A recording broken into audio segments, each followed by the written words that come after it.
Welcome to Our Girl Relationships. We talk about the problems people face in their day-to-day lives. Let's start with the video. I've known my sister-in-law, Evelyn, all my life since we've lived in the same small city since childhood. It wasn't even until the senior year of high school that I began dating her brother, my now husband, but still, living in the same small city, going to the same school, sharing some of the same clubs, I've known Evelyn and how she's been all my life. She's always been the carefree, loud, outgoing, extroverted, life of the party kind of girl. Ever since a young age, she ran away from commitments, responsibilities, stress, and burdens of life. This personality of hers was admirable to everyone until adulthood hit. Unfortunately, though, with the way how everywhere she went, everyone loved her for her attitude. The fact that my in-laws were rich, very rich, they spoiled her rotten and just generally all throughout her life. Everyone around her thought she was cool and fun. This made her the popular girl who could make people do things for her. This, in turn, made her unprepared and unaware of life in general. It was in college itself that the commitment-hating Evelyn fell in love and started dating her boyfriend, now husband, Garrett, who was sort of the worst version of her. You can only imagine where this led them. They started living the life of the party, completely abandoned their education, and became the kids who made being popular, drinking, and partying their entire personality. We all sort of know how things go for kids like them. Well, at least I was able to predict it, but man, I didn't know things would turn out worse than the worst case scenario I had imagined in my head. It all immediately came crashing down as Garrett and Evelyn graduated with grades and skills as terrible as they were. Their resumes weren't accepted anywhere. It was my in-laws and Garrett's parents who ended up buying them a house. Evelyn then got pregnant and gave birth to a set of twins. Garrett and her got married next because that was the best thing to do. All these changes forced both of them to get minimum wage jobs. Needless to say, this life was something Evelyn did not want to have, even as her worst nightmare. So she started to dump the kids on anyone she possibly could. Me, my mother-in-law, her cousins, her friends, everyone. Of course, no one wanted to put up with that, though, and eventually Evelyn was put into place as everyone told her that no one was interested in looking after her kids, except for my mother-in-law, who in turn would constantly shame anyone who refused to look after the kids. I was my mother-in-law's first target, though, because the three of us lived extremely close and her ego just couldn't handle the fact that finally there was someone who was taking a stand against her princess and making her function as a normal adult. This time was no different. After 3 years of the twins being born, my mother-in-law decided to give her and my brother-in-law a vacation package because the poor girl deserved to rest. My mother-in-law, who herself was going on a trip with her friends along with my father-in-law, decided on her own that I was going to be the designated babysitter. I firmly set my boundaries, telling her that I wasn't going to become a babysitter just because her daughter didn't want to take care of the kids' babysitting arrangement. This sparked an argument between me and my mother-in-law where obviously no one took my side. Thankfully, though, at the end of the day, my mother-in-law, through her rage, gave up on her demand, and I thought I was finally left alone. Well, that was far from the case, and I found out about it all exactly 2 days after Evelyn and Garrett had left for their vacation. I was at work when I received a call from the CPS. The fact that CPS had called me made me slightly nervous. I mean, what would be the reason that they'd call a person with no kids? I answered the call with a million thoughts in my mind and with nervousness creeping up on me, but I didn't know that it was what they were going to tell me that would have me sweating even more in anxiety. The moment I received the call, they asked me my name. The moment I confirmed that I was the person they were looking for, They told me that I had to drive over because apparently Evelyn's kids were in great danger and she wasn't answering anyone's calls. I was shocked. I immediately began questioning them, but they didn't answer me and just asked me to drive over to her place.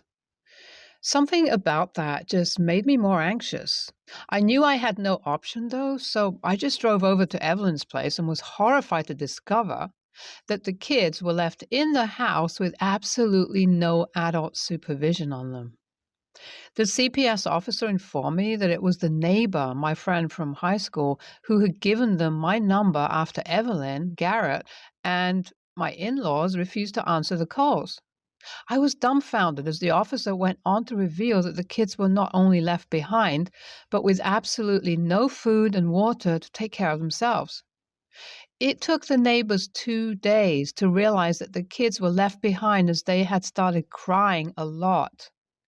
My heart broke for them. The CPS asked me if I'd be interested to take in the kids. I immediately knew I wanted to, but also knew if I took them in, it would just be a sign for Evelyn, my in-laws, and everyone else that I'm some sort of doormat that they can just walk all over. So I told them no and directed them towards a couple of Evelyn's cousins who would take her in. Thankfully, one of them has, and I've sent them over some money so that they can keep the kids well dressed and fed.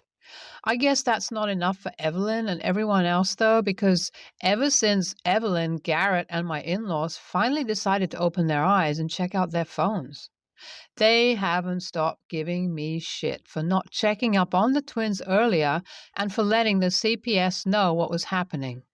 Even my husband, who is usually neutral, has openly expressed his disappointment in me, and now I just don't know what to do. Was I the a-hole? I've moved out of the house because I was truly astounded at how much entitlement people in this household have in them. My husband and I got into this huge argument as Evelyn barraged into my house the day she returned home from her trip, screaming at me for taking her kids away from her.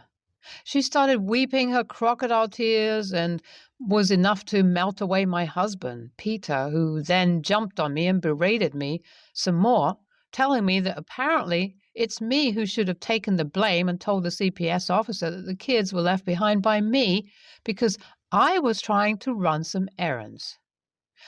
Arguing with my husband that day felt like I was arguing with some version of my mother-in-law. It was then I knew I didn't want to live a life that revolved around Evelyn and her inability to grow up, and I told that to Peter, who got even angrier because apparently his princess of a sister doesn't deserve to be around people like me.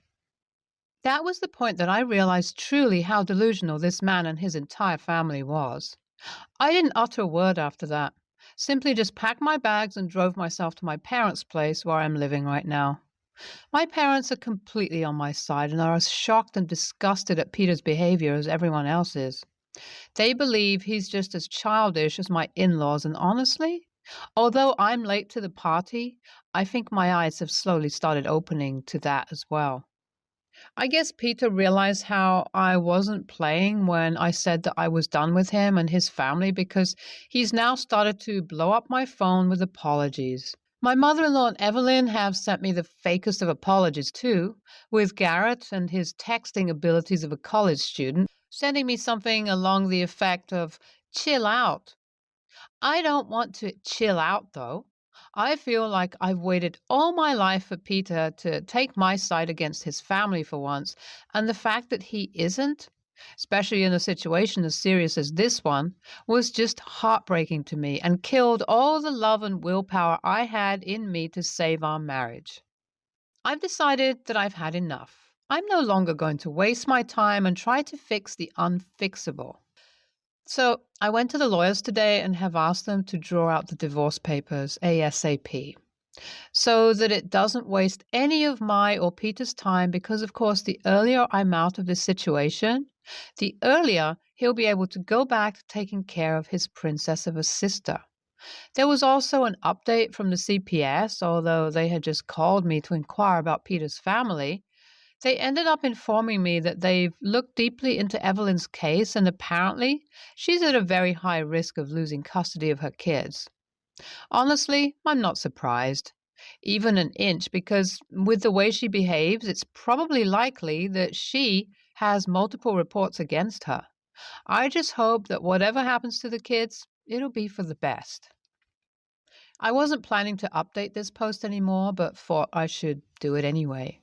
Peter broke down as he was served the divorce papers, as if this was something completely unexpected for him. I just couldn't feel any empathy for him, though. I just immediately began moving my things out of the house because I had absolutely no interest in living there or getting the house to myself. The deed was under both our names, so we were able to split and get an equal share. I've moved to the other side of the city and haven't really gotten the time for myself as I've been so busy with shifting. Thankfully, though, I've had nothing but amazing support from my side of the family, some of Peter's side, and also my friends. As for Evelyn, things haven't been too good for her, with so many reports from the CPS. And the poor condition of her house, the kids were unfortunately taken away from her. Although it always feels sad to see when a child is taken away from their mother, I realize that if the mother is like Evelyn, it's truly for the best. Apparently, someone from Garrett's side of the family is looking into taking their custody. This revelation is not that surprising to me. What is surprising is the fact that Evelyn has absolutely no empathy about this situation, and her Facebook wall says it all through her constantly fluctuating posts of either partying, vacationing, or mourning about the loss of her children. It just goes on to say how vile of a person she is and how proud I feel of myself for taking a stand against her. Currently, the fact that I saved the lives of those innocent kids and also gotten myself out of a situation which was mentally draining is all that has been keeping me going lately. Thank you all so much for being on this journey with me. NTA, your in-laws and husband are a bunch of lunatics. Glad you got out of that situation before they turn you into one as well. NTA, WTF is wrong with Evelyn and Garrett. They truly deserve to have their kids taken away because they seem to be in no shape mentally to take care of them. I, 26 female, posted a scathing Facebook status after I went to an extremely expensive event on Friday and had a terrible experience. Over 5 hours in line. And then got temporarily banned from the Facebook group of the community the event was for because I vented my frustrations at the poor organization of the event and overall awful time attendees had. I'll admit it wasn't my finest moment, and when I say the status was scathing, I mean scathing. But at the same time, I waited in line for 5 hours for a terrible event that cost me $140 entry between myself and my partner. And they didn't even have my partner's shirt size after all that. Almost immediately after I got a text from my mom, 44, who lives on the other side of the country and has very little bearing on my life. She told me my status made me look like a fool and that I needed to delete it because it embarrassed her. I explained the situation but also told her that I'm a grown adult and she has no say over my social media. This isn't like when I was a teenager and she could take my phone to read any social media posts or text messages she didn't agree with. It escalated into her telling me that my behavior makes her look like a shit mom to all our mutual Facebook friends, and I'm an absolutely disgusting human being that she is ashamed to have raised. This is strange because she's acting like I posted some written act against God, not a status calling out an event that ripped people off. In the end, I told her she needs to back off and shut the hell up because she has no impact on my life whatsoever, and the fact that she's trying to make a situation with nothing to do with her all about her is some serious narcissism and that maybe she needs to get that checked. I also told her that her demanding I delete my status is nothing more than a power play and I'm too old to play her games. AITA? My initial review on the community page was very polite, and I'm happy to send pics.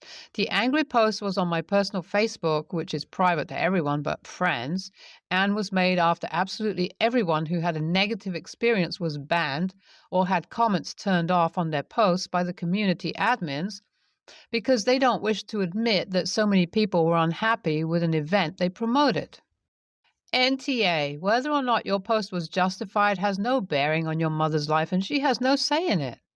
She actually looks more like shit for trying to control another adult with her narcissistic reasoning. What you told her is entirely justified, and you should stand firm on your boundaries. NTA, you're a grown-ass woman. What right does she have to call you names and dictate what you put up on Facebook? Suggestion. Post your message exchange and see what your mutuals have to say about her disgusting behavior, calling her own daughter such horrendous things. We are all over the age of 23 and all names are fake. Our family consists of me, our parents, one brother, and another sister. My brother, Mike, brought up the fact that we should start going out on family friend vacations since we were both relatively financially stable and those who couldn't afford costs could be covered by either me or him. I thought it was a great idea and immediately started consulting everyone about ideas for the vacation, everyone being a few cousins and friends as well. My brother has twin boys that are 5 years old. Neither me or my sister have kids. Although me and my boyfriend plan to have kids, my sister, Ashley, and her partner have been very open about their child-free status. No one has a problem with this, but she is not very fond of my brother's kids and has said that they give her headaches when she's over at his house. In previous conversations, she has said that she can't handle small kids and feels as though they ruin certain events. This was brought up mostly at a barbecue we had to celebrate our mother getting through her leg surgery safely and making a good recovery. My brother's kids had been crying a lot and kind of running around but hadn't destroyed anything. My sister had been very stressed about this and told my brother to take his kids home to his wife or she and her partner would leave, which he did to avoid further conflict with her. There have been few other incidents like this as well. I thought about this and other things she had said and made the decision to not invite her. I brought this up with Mike, and we both agreed that our sister probably wouldn't have a good time on the vacation with kids that are still so young.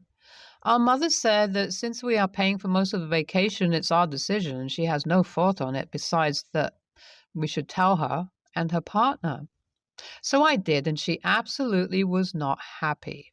She said, why couldn't Mike's kids stay with his wife or he get a babysitter? I said that his wife really wants to go and get the kids out of the house. She responded by saying that she is our sister and those kids were way too young to travel anyways. I said she doesn't even like kids, so the vacation wouldn't be enjoyable for her. And that was the reasoning. Her response was that although that was true, we should have invited her first anyways before making the decision. I asked her why we would invite her just for her to turn down the invite. I also pointed out that Mike has removed his kids for her many other times, so I think this would only be fair. She hung up and later sent texts saying I was being unreasonable and she didn't want to go on the shitty vacation anyways. AITA? NTA, your sister is out of control. You were completely correct in not inviting her because she would make everyone miserable with her ridiculous demands.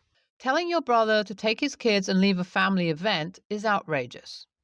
Demanding that he leave his wife and kids so she and her partner can go on a free vacation is outrageously ridiculous. You and your brother have indulged her for too long. Enjoy your vacation. Never invite her. Tell brother to stop leaving family events to accommodate her. Let her leave or deal with it. NTA, your sister wants to exclude your brother's wife along with the kids from anything where she's at. That isn't right to your brother. Your sister can go on a vacation of her own with her husband. It will be kid-free and they will get to do exactly what they want to do. There's nothing wrong with your sister not wanting kids. She is making her choice an issue for those around her that have kids. She can exclude kids, limit time with children, all she wants. She can't expect the others with kids to never be present when she is around, though. She can be the bigger person and leave and not make her issue into everybody else's issue. NTA, your sister is free to not have children. She is not free to limit the existence of someone else's children.